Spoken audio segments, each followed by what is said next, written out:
Well, I appreciate everybody being here, and it's a big honor. I know most of you. Big honor to be here and be invited to this. I don't take it lightly. I realize that give me 45 minutes, and there's about 30 of you. That's about, or 40 of you. That's about 30 hours worth. And that's, I don't take that lightly. I think it's really cool. My problem is that I'm going to need to be able to see my slides, so I will turn around and look at them a lot. There we go. All right. So I could get my tablet, but actually I might get my tablet. Yeah, I'll do that. All right, hang on just a minute.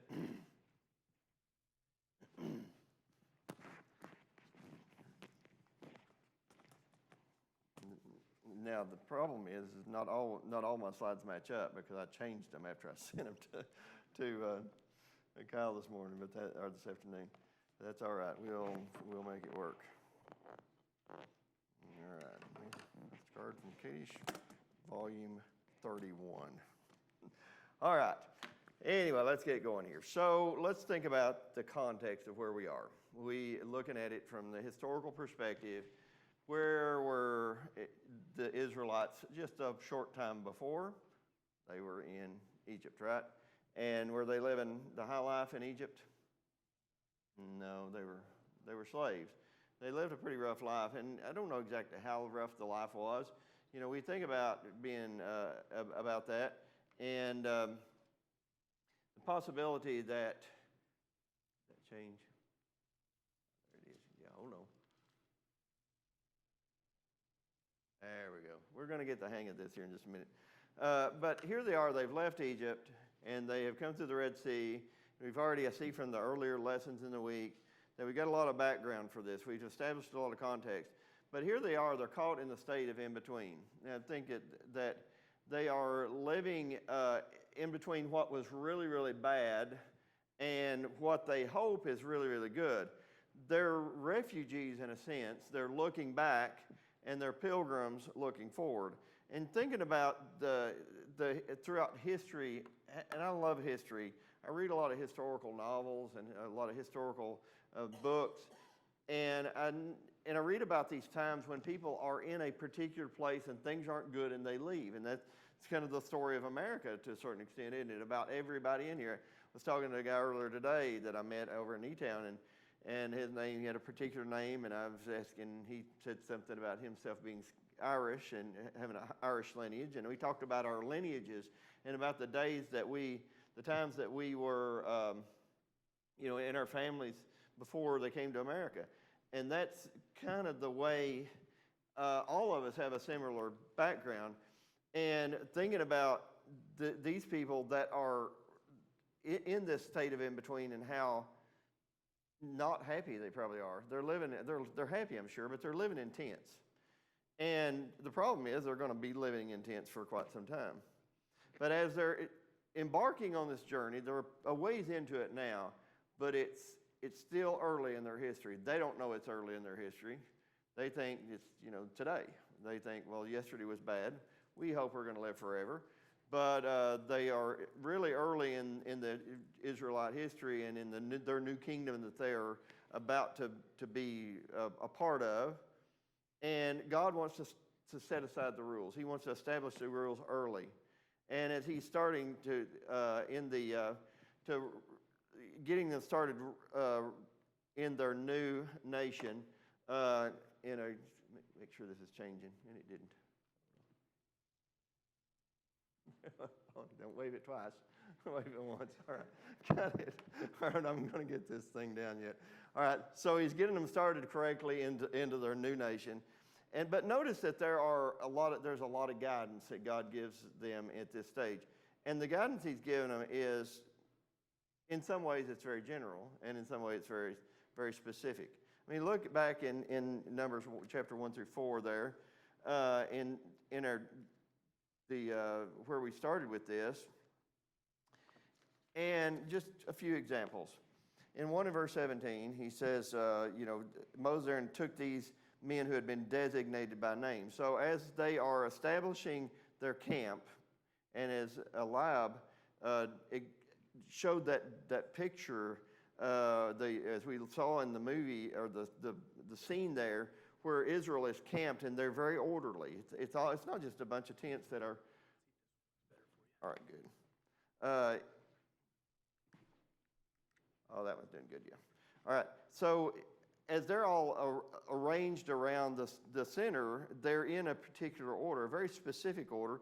But we learned there in Numbers chapter 1, as they established this order, that they were men who were chosen by name. So that's pretty specific, isn't it? That's very specific. On the other hand, it says, and there may be other places here that give more specifics about this, but in Numbers chapter 2 and verse 2, says around the tent of meeting at a distance. So they were going to establish their camp at a distance. It doesn't really say how far it was at that point. So that's more general. So they might be, they would work that out themselves. Then, of course, over in chapter 4, and there's a lot of examples just in these 4 chapters that you could pull on. In 4 verse 3, the men who were to be a part of the ministry, a part of the serving of God directly and interfacing with God, the priesthood, were going to be 30 to 50 years old. So that's pretty specific, isn't it? So, a 21-year-old wouldn't qualify for that. And that's pretty specific. But on the other hand, they can't argue whether or not somebody that's 33 or 38 or 30 or 42. So they've got some latitude within that to be able to operate. We do have the advantage of reading ahead in this story, and we have the advantage of knowing a little bit about the next steps in the story, about the end of their story, for that matter. So let's start with getting you all involved a little bit. What was the tabernacle of meeting, or the tent of meeting? Anybody? A place where God's presence. It's a place. All right, a place where God's presence. And what all was in there? Besides that, what physical things were in there? Ark of the Covenant. Covenant is one. And then there were some particular items in the Ark of the Covenant. And then there were a lot of other things that were in the tabernacle of meeting. And we could think about, it's got a pointer, look at there. So we look at, it was very orderly arranged, the tabernacle was, and it had very specific things within the Ark of the Covenant. And so, and we can already see God, as he does, laying it out, and it's going to be very practical and very functional. I work for the government. Nothing's practical in the government. I mean, it's like we do things backwards. And I've been with the government for a long time, and I start thinking, is this who I'm becoming? Somebody who does things backwards? But what is really interesting is when the more I work, the longer I work in this capacity, the more I realize that it's designed in such a way, if you really go by the design of it and by the architecture. It's a lot of us in the middle, that a lot of us bureaucrats that get it all mixed up and change it around. The principles are pretty good. But here we are. We've got the Lord in the center of the camp. And we're going to spend most of the rest of the time on this concept. But I want to get some thoughts from you guys. I want to do some brainstorming. Let's list some reasons that God provided strict organizational instructions to the Israelites. What are, just off the top of your head, why did God give them strict instructions? Control, okay, all right. So let's probe into that just a little bit. Why did God need to control them? They didn't know what they was doing. Oh, okay, all right. Excellent thought. So they did not know what they were doing. And think about the Israelites right now. A couple of years ago, where were they? We've already established they were in bondage. How long had they been in bondage? For a long time, generations. And so what did they know about the world? How many of you are dairy farmers or grew up on a dairy farm or been around a dairy farm? Just a few, but I know he has. So now, 30 years ago at Providence, everybody in the room would raise their hand. But now there's not many people. And I'll tell you something about dairy calves, Holstein calves. You raise them on a bottle and a calf hutch, and they never hardly go outside, right? I mean, for the first few weeks, they don't hardly even leave the house. And you give them a bottle, and they're cute and all that stuff at that age. And then all of a sudden one day it's like, it's time to turn them out. What do they do when you turn them out? Huh? They go crazy. They don't know what in the world they're doing. They just kind of run around and they're like, what is all this? The world is so big. Imagine the Israelites. They've been in bondage for generation after generation after generation, and now they're sort of free. So just to your point, control. What is the control? Well, all right, they got to have some guidance. They got to have some guardrails. So whenever we look at this control or this guidance or this leadership, that this arrangement that is established, what is it enabling them to do? You know, they got freedom all of a sudden. Well, we got to be careful with too much freedom, don't we? We can carry this all the way up into, oh, guess what? We can carry it into the New Testament, into our lives now. We have to be careful with the freedom because we saw that. We're getting a little bit of foreshadowing that we've got the freedom, but we've got to be careful with the freedom. Think about a mission statement, and several of you all are in business, and you know you might sit down and say, as a business, let's figure out what our mission statement is. And a mission statement's really cool in that it tells you what you're there for. And in case you're forgetting, you go back to that mission statement. You know, I'm going to sell ice cream on the corner, and I'm going to make children happy all day long, every day. All right, that's my mission statement. Well, what if I decide to sell purses in the other end of my cart? You know, it kind of helps you define what you are and keeps you from going too far off into some tangent. And that's part of this too, is that this structure. Well, any other thoughts on organization that you can think of? Why? Yes, sir. Well, to your earlier point, we have already illustrated that leaving the Israelites to their own devices is a terrible idea at this point in time. So that I think that would add to what Paul was saying. Just trying to keep things in order, make sure we're not going too far off the rails. Even with the organizational structure. Think about what the Israelites did over the next few years. They got into trouble in about every way possible, even with that. And, you know, there's all the Proverbs, and there's so much wisdom in the Bible that tells us as Christians, well, if you'll just follow me and you'll just do what I tell you to do, your life's going to be good. And then, lo and behold, we turn around and we're off in la-la land again, out wandering around like that baby calf out there just running around. You got to watch those calves because they are going to get themselves in trouble. I didn't click that, sorry. So anything else as far as organizational structure? That's why God would have been so strict in organization. It's easier to teach, yes. You know, I think in the church, there's just certain rules as your kids grow up in the household that are just the rules. It's like, this is what we're going to do. We're not going to discuss it every day. We're not going to have a big debate every time we decide we're going to brush our teeth. We're not going to have, sometimes we do, but eventually we work through that. It's like, we're not going to have this big debate every time it's time to take the garbage out. And it's a lot easier if we just establish that, and then it becomes habit. And the habits become our friend, doesn't it? Once we get ourselves into good habits, then it feels really odd for us to go off and not be engaged in good habits. Anything else? Really for their own good in a lot of ways. It can reduce the disputes between each other. Everybody knows the area that they're supposed to occupy and be in, and the jobs that they're supposed to do. And it'll prevent from, well, why do I have this job? Why can't I do that? And so everybody sort of knows their roles. Can anybody think of an example of where somebody treaded over onto somebody else's turf in the Old Testament history and it caused problems? Korah, Lot, and Abraham. There's two. I mean, any others? King Saul. And then what about David when he ate the showbread? What about, there's a lot of examples where everybody got out of in my job, we talk about staying in your lane. Other people say, get on your own half acre.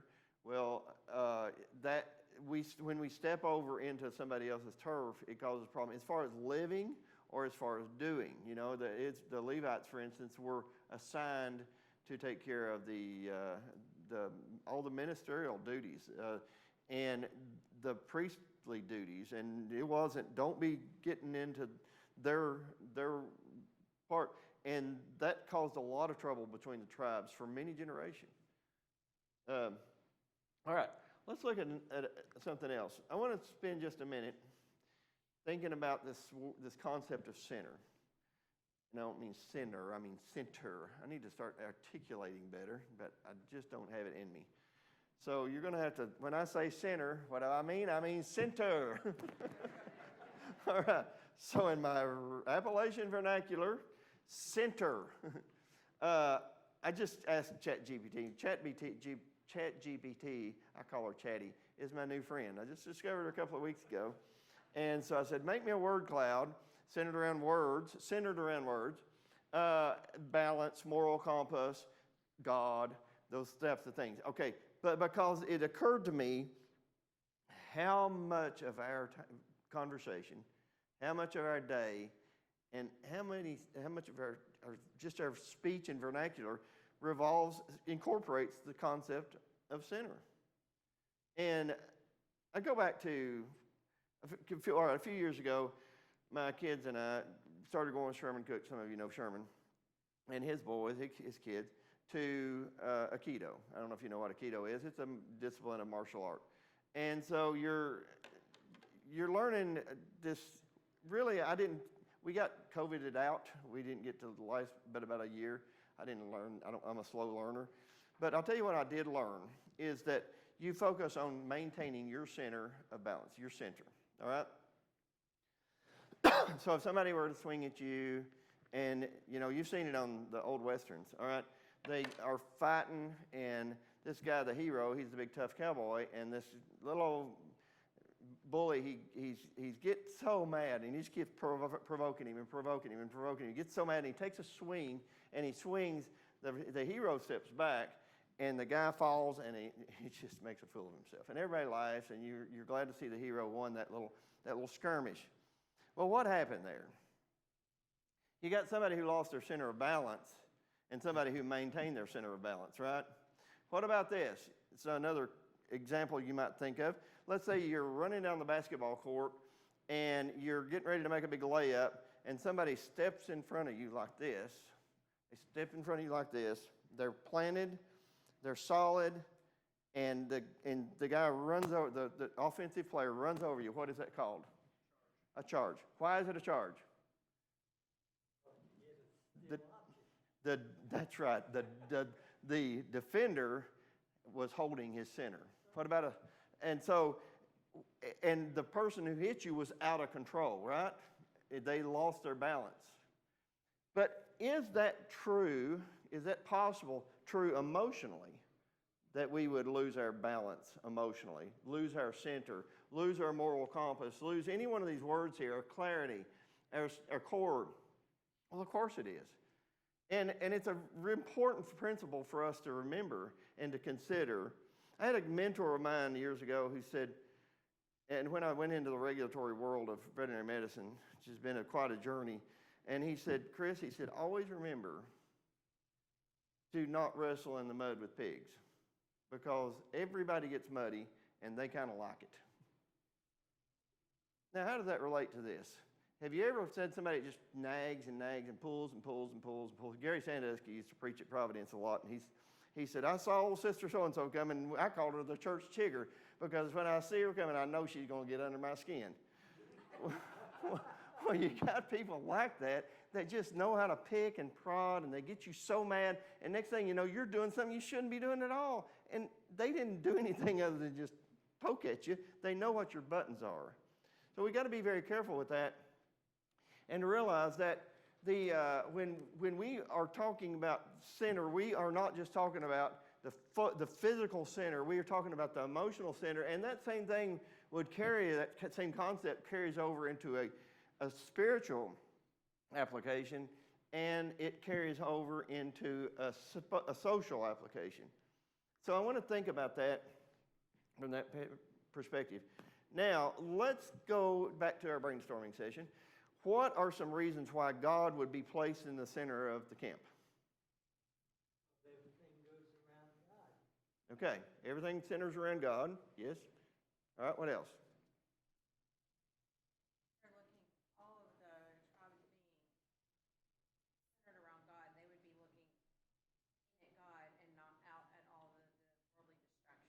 okay?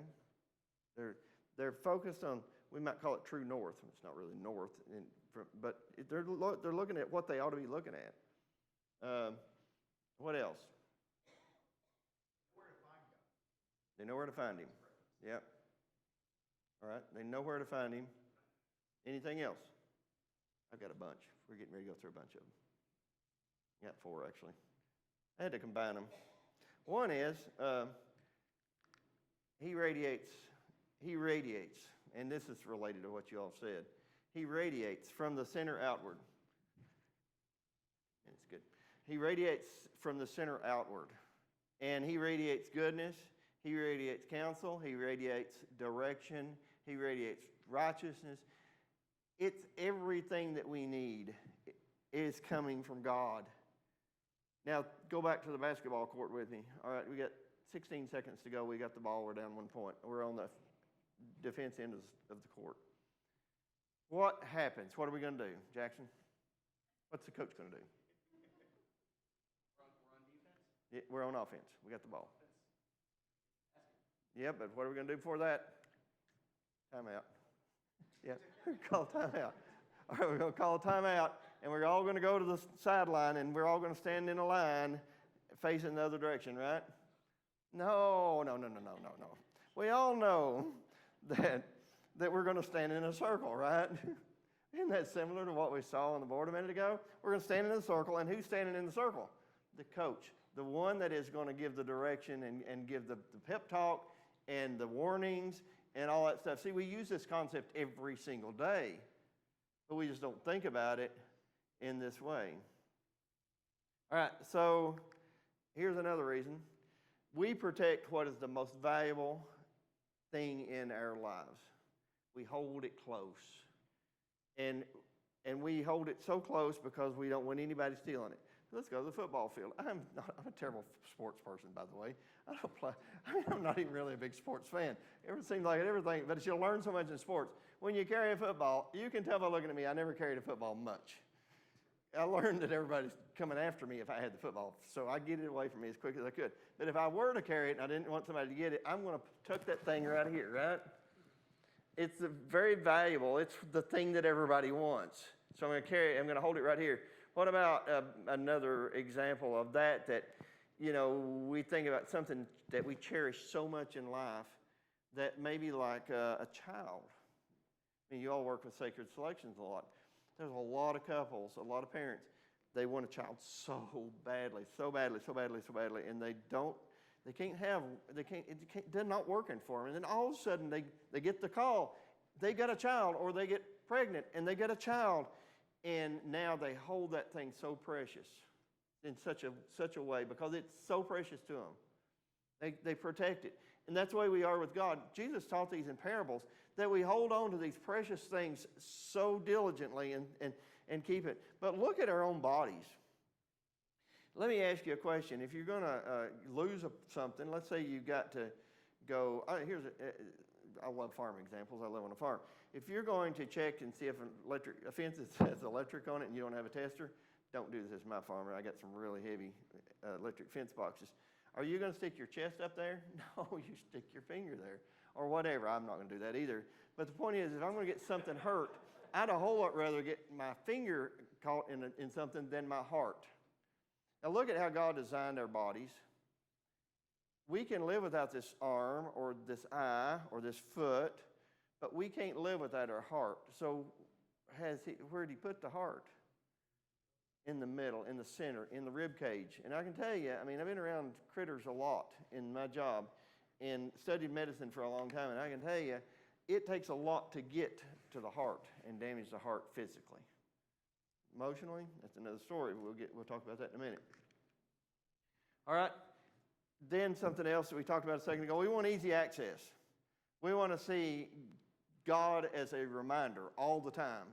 We need to be in front of him. We need to be learning from him. A verse I was scrambling for a while ago, I just sit and scramble a lot. During the beginning of this, I was like, oh, Deuteronomy 6. You know, I mean, let's think about this. Keep this stuff right in front of you. Deuteronomy 6, in verse 6. These words which I am commanding you today shall be on your heart, and you shall repeat them diligently to your sons and speak of them When you sit in the house, when you walk on the road, when you lie down, when you get up, you shall also tie them as a sign into your hand, and shall be as frontlets on your forehead. You shall write them on the doorposts of your house and on your gates. You ever have a bad day and you're walking around in your house and you see your Bible laying there, and does it change how you feel? Well, it changes how I feel. I'll admit that. I can feel this thing in my hand. It's not even a fairly new Bible. I can feel this in my hand. And it's nothing special about the paper or the leather. I was thinking a while ago, I reached into my car. I've been in E-Town all day. I thought, what if I forgot my Bible? I'd have to use my tablet. And we'd have a VTS instead of VBS, Vacation Tablet School. It doesn't work that way. It's our Bible. That's the important part. That we've got to use, these things, they remind us. And this is the same thing with having God in his presence. You think about the Israelites at this point in history, they didn't have Bibles. They didn't understand that part of it. They didn't have anything. Again, they're like those new calves they just turned out of the calf hutch. They don't really understand much of anything. They need a lot of direction. And so they're kind of in like kindergarten or preschool for godly people. There's another important concept, and I'll get to this one in a minute, but touch on it just a minute. Something else will occupy the center. Man, this is a science principle. Nature abhors a vacuum, right? There's really not such thing as a vacuum that will persist on its own. If there is an empty space, something will fall in it. And I've thought about it a lot, you go down to the bottom of a pond, a fishing pond or a lake or something, and dig out a whole big trench of dirt. And you think, well, I'm going to have a hole there. Well, for what fills it? Well, dirt fills it, or mud, or water. Something fills it. And it's the same way with leadership. It's the same way with a church. If there's not the leadership, somebody will step into the leadership, and it may not be the person that God said to step into it. We've got to have the proper things in the proper place with regard to God. There is a passage, and I've got it later in slides. I don't remember where it will land it up. And you may not agree with me on this. I'm not the perfect Bible student, so if you don't, be polite as you tell me you don't. In Matthew chapter 12, I've thought about this passage a long time. I've read this many, many times, as have you. And so when the unclean spirit comes out of a person, it passes through waterless places seeking rest and does not find it. So Jesus here is talking about casting out demons. Now, we could talk about this being some Israel thing, I don't know. But there's a simpler principle here that I think is true, even if he's not specifically talking about this here. Then it says in verse 44, I will return to my house from which I came, and when it comes, it finds it unoccupied, swept, and put in order. So imagine if Jesus was talking about our heart or our inner being, and we purge out the demons, the evil part. We get rid of that. Then it goes and brings along with it 7 other spirits more wicked than itself, because it sees that this is a nice clean house. And they come and live there. And the last condition of that person becomes worse than the first. And he says that's the way this will be with this evil generation. And I know there's probably bigger implications to this parable, but isn't this principle interesting that anytime you have a vacancy or a void, if you're not careful, some hermit crab will come and take over the space and make it and fill it up with something you didn't want. This would be true in addiction. Tara, you're a psychologist. You probably have studied this, that think about this. You purge something bad out of your life, and if you're not careful, if you don't fill it with the right thing, then next thing you know, you've got another bad habit. I mean, like I quit dipping and I started smoking, or I quit. I'll tell you, I'll admit, I'm not too proud to admit, I was a tobacco user for many, many years. And a lot of years ago, I decided to quit that. When Molly was born, I said, I'm going to quit this. And I did. And I gained 32 pounds in the first month. True story.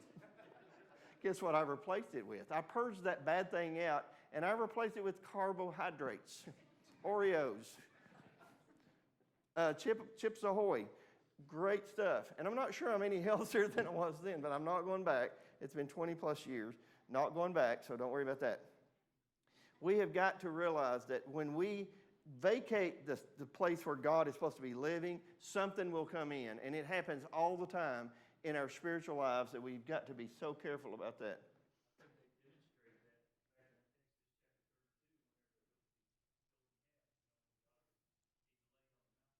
Yep.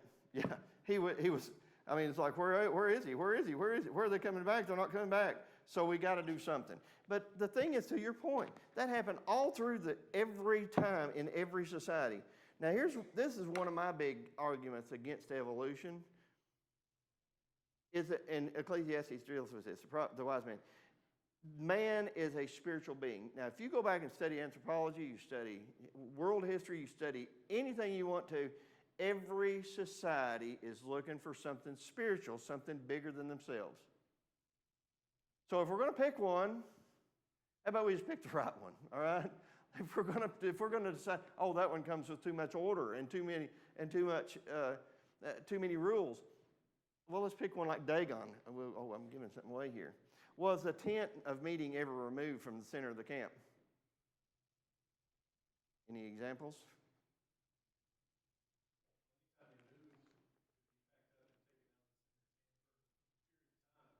Yeah. Was it ever removed from the Israelites in general? One case I can think of, what was it, Roger? Yep, in Shiloh. They took it from Shiloh in the battle. Why did they get the Ark of the Covenant anyway?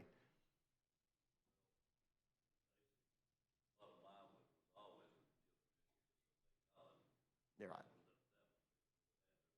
Yep, they took it with them to fight. You know, they weren't supposed to. They thought it's presence. It's like I carry my Bible with me. Yeah. They thought it's presence. Right. But they were in disobedience. Yep. So it was not a good look chart. Exactly. In the same way, whenever they were trying to move the ark, they were supposed to move it on these poles that the priests were, and it didn't work. They were not doing it the way God said to do it. All right, so it didn't work for them. And the Philistines, it didn't work for the Philistines either. They had it for, I think, 7 months or something, and they started getting cancerous tumors and having all kinds of major problems. And then they're like, whoa, let's take this back. Let's take it back. We're returning this. This is not a good thing. All right. Oh, that was supposed to be. So the tent of meeting was removed from where it should be on a few occasions, and it never worked out well. Does that ever happen with us today, that we take God out of where he ought to be and things work out badly? Let's just toss that out for discussion for just a minute or so. Do you all feel like that if we go off and get God out of place in our lives, that God will allow our lives to go kind of bad to teach us a lesson? Well, it's really your choice. Okay? What you want to do. Yep.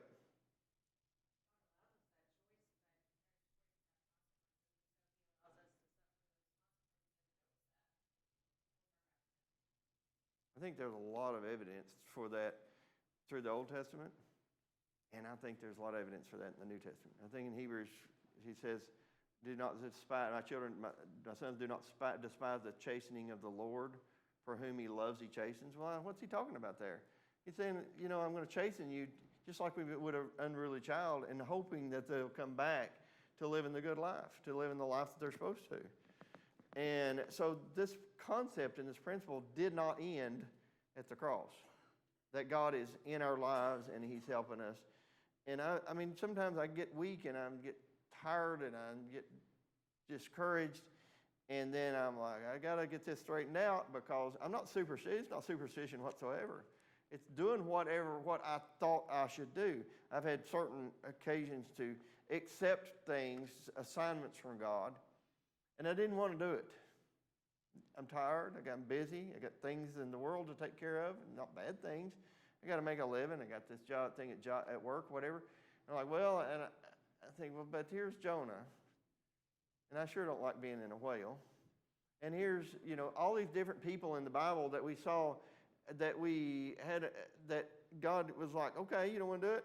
Here you go. I'll let you live in a whale for 3 days. Or I'll let you, have these tumors. And I'm not saying that every time we get sick, it's because God's trying to teach us something. That's not what I'm saying. I'm saying that we need God. We need His help, and we need His righteousness. And, well, I mean, look at James. That's a good example. I think about this passage a lot. I'll find it here in just a second. It says, I think I can almost quote it. You ask and do not receive, but it's because you ask amiss that you spend it on your lust. And I still don't know where it's at. But it's James chapter 1. Oh, I'm in Peter. That's why. I don't know why they don't put James's writings in Peter. There we go. James 1 and verse 5. But if any of you lacks wisdom, let him ask of God, who gives to all. But he must ask in faith, and that's not it either. Chapter 4:3. Yeah, there it is. Thanks, Roger. You ask and do not receive because you ask with the wrong motive, so that you may spend what you request on your pleasures. Okay, so that's James saying that, that we ask God for things. We need to be using it for the right things. I've learned in my prayers to be much more attentive to thanking God. Thank you, God, for all these tremendous blessings you've given me, these abilities that I've got, all the things that I have influence over. But help me remember, and I pledge to you, God, that I'm going to try my best to use them for what you intend me to use them. It's an important concept. Okay. So sometimes we remove God from the center, and there's one other piece, and that is that the most powerful force is not working for us, but in some other way. I think about another period in history, several periods actually, when when the Israelites were not, later on, when they were not living the way they should, and God allowed them to go into captivity. In both sections, both kingdoms, Israel and Judah. And one went away into Assyrian captivity, one went away into Babylonian captivity. And you say, well, okay, that's because God was not with them, and they were not keeping God in their appropriate place. And that force, that incredibly powerful, most powerful force in the universe, was working not for them, but working against them. Now, that's a problem. That is a real problem. So I want to hit that before we go. All right, let's review one thing here before we move forward. Let's go back and look at what we've talked about. The Israelites are travelers in a temporary land. They're heading to a land that they can only dream about. All right, so they left the awfulness of slavery. They're going to a land that they don't understand. They know it's good. They can read about it. Oh, they can hear about it. They're told about it by God. But they don't understand it, and they're living in the messy middle, all right? They're traveling. This is starting to sound familiar, isn't it? He delivered them, and he's leading them and protecting them. That's familiar too, isn't it, to us? And God expected organization and obedience, and it was in some cases very specific organization and obedience. And that God demanded that he be held in the center. Now, what year, by the way, are we about in history? If you know this, I'll be off the top of your head, I'll be really impressed because I didn't. Man, you're good. Real close. It's probably as close as anybody's going to get. Around the 1400s, BC. Now let's go ahead and look at some next periods because we're going to get a long time here in a second. In the tabernacle years, where would the Israelites approach God? Review question. In the tabernacle, in the most holy place. Here's some random questions. Where is the Ark of the Covenant today? Have you not seen the latest Indiana Jones movie? Have we not found it yet? We don't know. Does it matter? It doesn't matter to us at all, does it? It mattered where it was then, it doesn't now. Okay? What about the temple years? Go fast forward to 957 or so BC. When the temple was built, where did God meet with the people?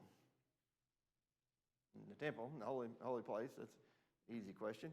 All right. I'm going to skip that. No, I need to move forward with these just a little bit. All right. Now, I'm going to leave this one because, hold on a second. That's my timer. I got about 5 minutes, I think. All right. So I'm going to leave that one. That's too big a subject to get into. All right. So where's the Ark of the Covenant? Where is the temple today? Yeah. Where's the physical temple today? It's with Ark of the Covenant, wherever Indiana, Harrison Ford's out looking for it now. Physical temple's gone too, right? But now what replaced the temple when Jesus died on the cross? Us, our bodies. And so what's the most holy place? And I'm making this up myself. Where's the most holy place? Our heart, our spirit, our inside. Since Molly and Jonah are not here, I'll tell you this because they hear this all the time. So, and when Paul talks about the spirit, the soul, the spirit, and the body, the soul, and the spirit, it occurred to me one day, years ago, they're three separate things, right? That's why Paul said that, right? And we don't think about that sometimes, that they're three separate things. And, when we think about, and this is what I was going to talk about with that one, the three personalities, we've got three parts to us. And sometimes we don't think about that all that much. But it's important for us to think about as we go into this dwelling place, because God is dwelling in us. The Spirit of God is affecting us directly and helping us to be stronger through His Word and through our understanding and so as we look at the three dwelling places throughout history, we had the tabernacle, and then we had the temple, and then the Christian's body. So we see the same theme all the way through. There's a fourth one that we haven't gotten to yet that we could speculate on. It's kind of like us with the Israelites, the traveling Israelites. And that's going to be heaven, that we're going to live with Him in heaven. And so all these things, while we talk about temporary, the tabernacle was very temporary. They were tents. It was a tent, and they were living in tents. And then the temple was less temporary. It was a physical structure, but we saw how fallible it was because it got torn down a couple of times, 3 times. 1 time, 2 times, 2 times. And then it's gone. And then the Christian's body, we know that that's temporary. But what is the permanent place? It's in heaven. I think about this, and this goes back to that passage with the soul, the body, and the spirit, that God lives in our center, and He dwells in our heart, and that's the innermost part of us. I did some research, and I've done a lot of research on this. I've thought about this a lot, that the soul, the body, and the spirit, what's the difference in them? Well, the body, we know what the body is, feel that. The spirit, that's a little bit more understandable because that comes from inspire or breath, and then the soul comes from psyche, that being our emotions, our thoughts, and so forth. It's kind of the way I see it. But we've got to have all this wrapped together into the package, and we've got to allow God to dwell in our heart, keeping Him in the right place. So with that, I think we're at 7:40. Is that the time we quit? Oh, good. All right. Well, now I forgot what I was going to talk about. Wrap that up. Let me go to my other notes. All right. So let's talk just a bit. And I heard R.J. Stevens had a lot of impact on me in a few things that he preached years ago. And he preached a sermon one time on the confidence we needed to feel as Christians. Let's talk about that for just a minute. Think about the confidence we have of keeping God in the center. Is that hard to do? It is. Who had a hard time, notoriously, hint, hint, Paul, Romans 7, keeping God in the right place? I mean, think about if you've read Romans 7 lately. We won't read it because we don't have but 4 minutes. But think about Paul when he talked about how difficult it was for him to control his body and how hard it was for him to, he wanted his innermost parts wanted to do a certain thing, but he couldn't hardly do it, and he just struggled back and forth. As a whole chapter of just struggle between his physical flesh and his thoughts and his spirit and wanting everything to work right. It's very difficult sometimes to hold him in the center, but the good thing is we can.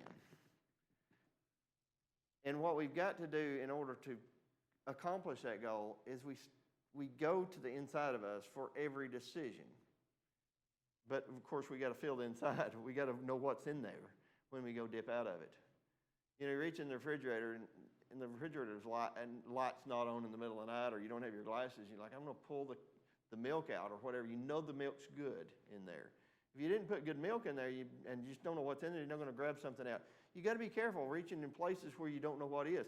And that's the way it is with our heart. We got to constantly be putting good things inside of us through His Word, through the prayer, through meditation, through reflection that we read about in Philippians, about meditating on all these good things. And that way, whenever we stub our toe or somebody treats us bad in traffic, our reaction that we reach for through that response, that almost reflexive response, is a good one. Stands a good chance of being a good one, but it's not always going to be a good one, because sometimes we allow God to edge out of our soul. So, with all that, we've got to realize, and then the other thing is that if we want to take this a step further, if the temple is our body, what role does the church play in all this? The congregation. It's a big subject, isn't it? All the body together. Yeah. So, and is there an organizational structure to that? And what's that look like? Elders, deacons. What about the various congregations around the world? Think about, what does Revelation say about Jesus and Him in His relationship in the church in Revelation 2:3 and in the 7 churches of Asia? He says, where is He walking? He's walking amongst the lampstands, right? He's kind of walking around in the center of all this, and He's helping to be sure things are good.